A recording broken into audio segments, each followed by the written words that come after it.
Hello everybody, it's Flesson19 and welcome to the beta branch update for January 15th for 1.5.7. First I want to give a big shout out to Melanabi, or Melly, for helping me work on some of the sound settings, so I appreciate it, bud, thank you, and I'm not going to say it in Turkish. With 1.5.7 being released, as you can imagine, there are going to be a lot of things that have changed, and there's going to be a lot of problems, and that is exactly what we've run into. I've already done a video on 1.5.7, so I'm not going to run through all those changes. However, for the majority of this, I would like to concentrate on a lot of the bugs and crashes that have been going on. I think that is the most important. As of the recording of this video, we still have not had a hotfix. We were supposed to have had that Thursday, but as of Friday now, we still don't have it. So there is a hotfix coming up to fix a few things, but I'm very surprised that we haven't gotten it today.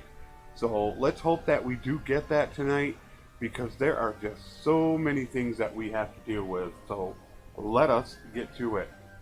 Death has still not been fixed. It is set at 10%. They are having a bug that when they reduce it to 2% is pretty bad. So until they figure out that bug, they are not able to reduce it to that 2%. Myself and there are others that are still experiencing some map stuttering going on. It seems like it has been fixed a little bit, and it's not as bad as 1.5.6. However, it is still noticeable there. There are a lot of people dealing with frame rate issues, and this is across the board. On the campaign map, also in battles. It is very widespread and hard to nail down since there are so many issues concerning it.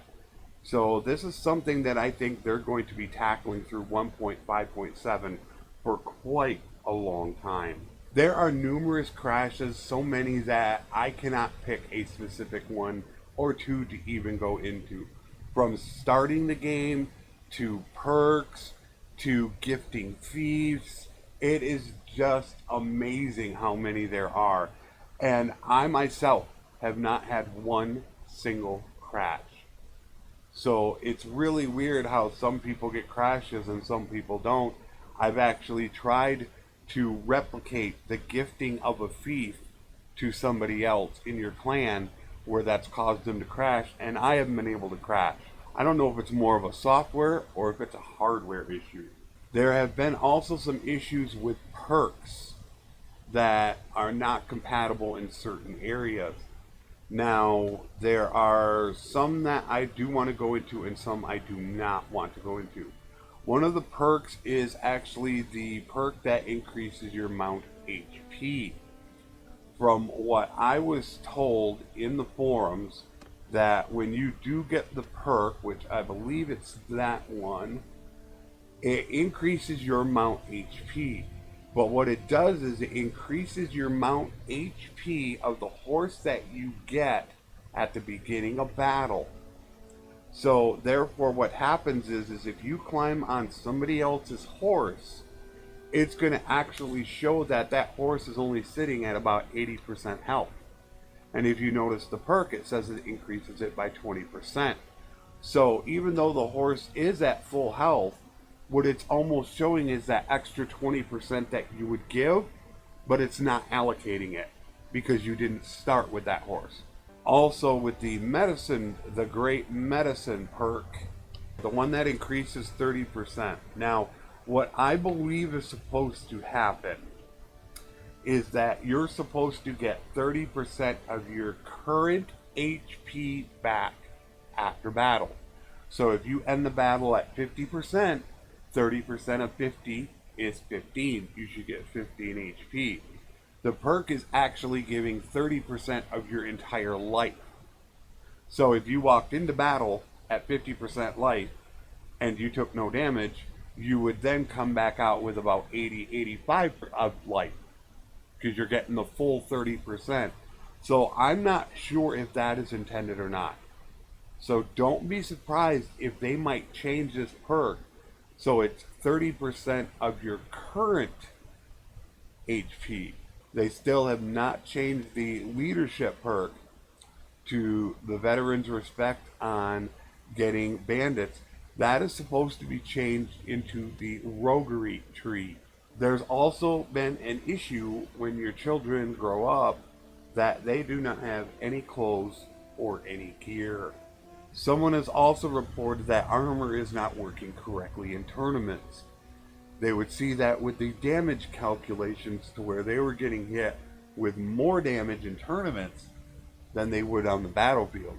Someone else also reported that when your main character dies and you appoint an heir, that it will sometimes make your clan go neutral and kick you out of a kingdom. I've not seen any update to that as of yet, but watch for that if it happens, and if it does, then you know that is what's going on. And you should probably hit the forums and report it, because I think some of these people are not reporting everything that they should or following up with save files. There is also a very bad bug with Deliver the Herd quest if you have not seen it. If you have a Deliver the Herd quest to deliver 10 Botanian ponies, if you go to the guy and you have a lame version of that horse, it will not allow you to complete the quest. You must get rid of the lame version of it to do it. With implementation of the education system, there has been many bugs concerning it. One of the biggest is when you deal with twins. Obviously, you have two people trying to get education at the same time.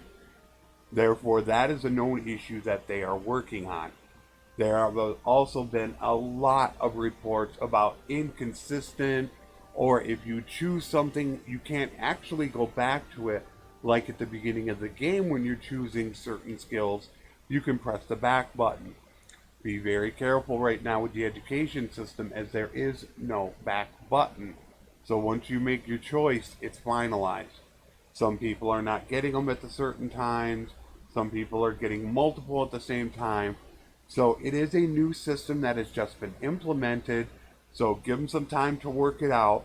But don't be surprised if you get a lot of little bugs or hiccups with the education system. In 1.5.7, they did the engineering skill tree. I also put up a video showing all the perks for engineering. I will link that video at the end. I also put out a video showing how good engineering can be. I take 0, 100, 200, and 300 skill and try to knock down the walls. And I show you the results of that as well. I will link that video at the end, just to show you how powerful engineering can be. And yeah, it's pretty powerful. Having a good engineer is pretty darn vital to running a successful campaign, especially when you start getting later in the game. An engineer is insanely powerful. They have added a few new perks here and there to ones that they are trying to complete, but they still do not have all of them yet, and even some of the engineering still do not have them implemented. I believe there were a couple in the steward or leadership tree that were not implemented. They are continuing to get those going. So far, all we are missing now is charm and smithing. 1.5.7 was a pretty significant patch, and it was released earlier than most of the others that try to go on a monthly plan. It was a little shocking for me to see 1.5.7 released in just 3 weeks, considering the amount of volume that it had. And I think we're kind of seeing a little bit of the results in the bugs. Normally they run 4 weeks to do it. I thought this one would be a little bit smaller, but with the implementation of the education system and with the new perks, it feels like it's a major update, yet that was only done in 3 weeks. And that's why I think you're seeing so many bugs in this one, So I'm not sure about the next ones. I believe we're gonna have a 1.5.8, but after that, I don't know if they're gonna go up to 1.5 or 1.6. But we should be getting 1.5.8. I don't think we're jumping to 1.6 just yet. So definitely look for that coming up. And I think that is going to be more on the monthly schedule. So look for early to mid February for that. As to be expected, 1.5.7 just coming out. There are a lot of bugs and crashes and quite a few things wrong. And it is nowhere near worth upgrading to if you're looking for a stable version. You can just go into the technical support forums and you can see all the posts that are being made. And it really is hit or miss. There are some people that have very few problems, like myself. I have not had many problems at all. Or there are some people that have major problems and constant crashing. So it is very hit or miss. And unless you upgrade to it, you're not really going to know if you are one of those people having the issues or not. So if you don't want to take that chance, just hang back on 1.5.6 for a while until they can start working out some of these bugs. So unless you really want to be able to go back and forth if you have a problem, hang on 1.5.6 for a while. Let's see if we can get a few hot fixes going before you want to go ahead and upgrade to it. There are a lot of nice new things like the character development system, the perks. They did fix the map stuttering for the most part, frame rate issues. The memory leak is one of the biggest things that they did fix. That seems much better. Still seems to be a tiny one in there. I have noticed that, but definitely nowhere near what 1.5.6 was. So just hang back for a little bit and we'll see where it goes from there. So I will see you all next week. Hopefully we will have a little bit more in hot fixes since we have not had one that we should have had today. And then that way we can get this thing a little more stable and then hopefully we can get it ready to go. So until next week, take care and thanks for watching.